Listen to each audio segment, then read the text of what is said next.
Hi, Miranda. All right, we're going to go ahead and get started on your second workout. So the first thing on the list is the lateral lunges. All lateral means is you're going to be stepping out to the sides. So when you do a lateral lunge, you're going to step out to the side, and you're going to, it's almost more like a squat.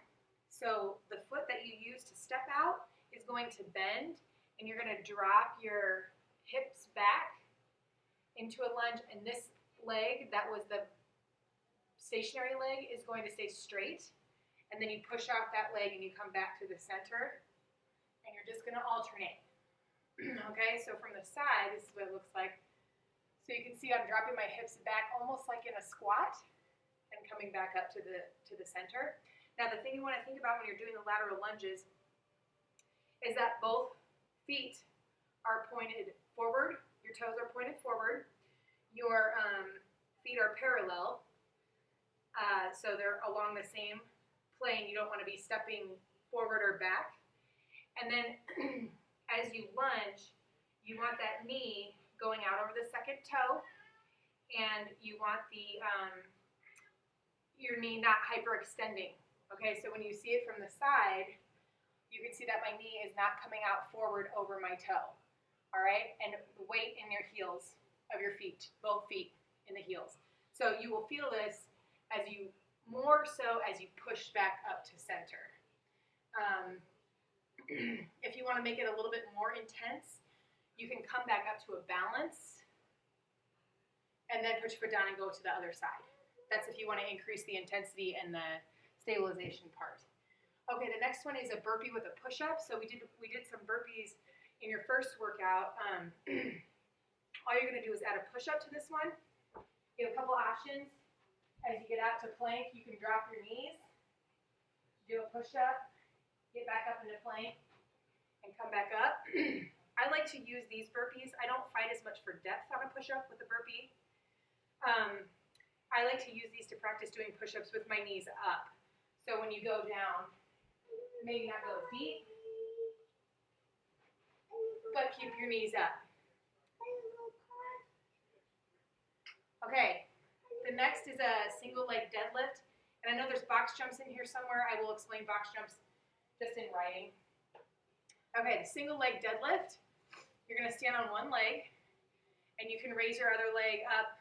You can put it behind you a little bit. Doesn't matter as long as it's not like wrapped around your base leg. Use some weights. Obviously, the amount of weight is going to affect the intensity level. Or you can do no weights if you just want to get used to the move.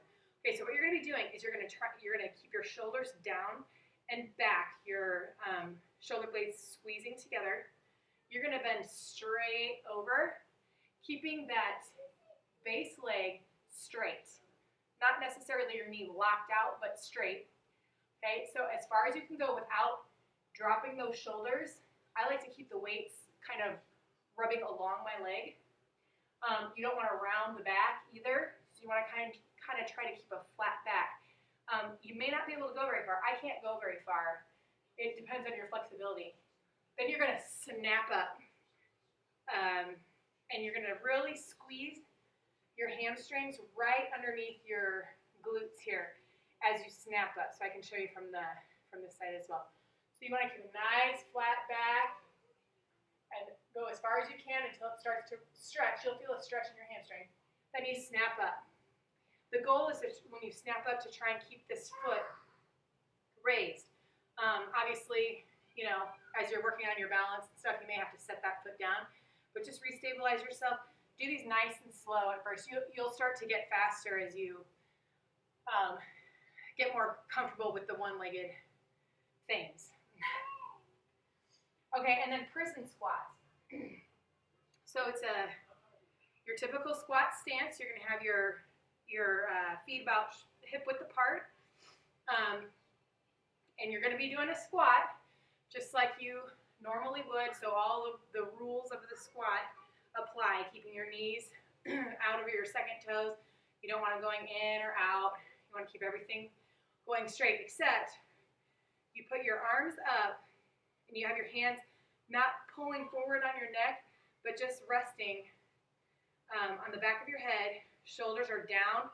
Shoulder blades are squeezing, squeezing, squeezing. And you're going to squat. What you're going to notice is you cannot squat very far without bending over. And I don't want you bending over really at all. So you're just not going to be able to squat very far. This is intended to be a back exercise. You're going to feel it all through your mid-back. If you feel it in your lower back, let me know. And just don't do them. Just do regular squats if you feel it in your lower back. You shouldn't feel it in your lower back at all. But you will feel it in your mid-back right there, and probably your upper back as well, but mostly in your mid-back. So you always want to be fighting to keep those shoulder blades squeezed together and the shoulders down. You're going to have a tendency to kind of raise the shoulders up and your elbows will start coming forward. So you want to keep them really wide, your chest pressed out and your shoulder blades squeezed together. And like I said, you will not be able to squat as far as you can do a normal squat. I can get a lot deeper on a normal squat. So that's okay because it's working your back. Okay, the next one is mountain climbers into a plank. You've probably done mountain climbers before. You're just in plank position. You have one foot up and you're just going to run basically on the ground like this. Now, what you're fighting for in a mountain climber is to not raise your hips as you switch. You want to try and keep as flat of a back as possible as you're switching. Obviously, they're going to raise a little bit. Modifications of mountain climbers are you can just step out, in and out. And then that's going to go straight into a plank, which you know all the modifications of a plank, right? Elbows and knees, elbows and toes, hands and knees, hands and toes. And you're going to hold that. Then you're doing plank to plank. These are pretty rough, and where you're going to notice this a lot is in your shoulders. So you're going from hands to elbow, pressing back up to hands. Alternate which side drops first to your elbow. Okay? Modifications, push your knees down. These were pretty tough for me at first. So if it's just your shoulders are screaming, just do a plank. Hold a plank. Okay, split squat with a bicep curl. First I'll just show you the split squat. All it is a split stance like this. You can see I'm on my toe in the back there. You're just going to drop your hips straight down, up and down. You can see my hips are dropping straight down toward the ground, right?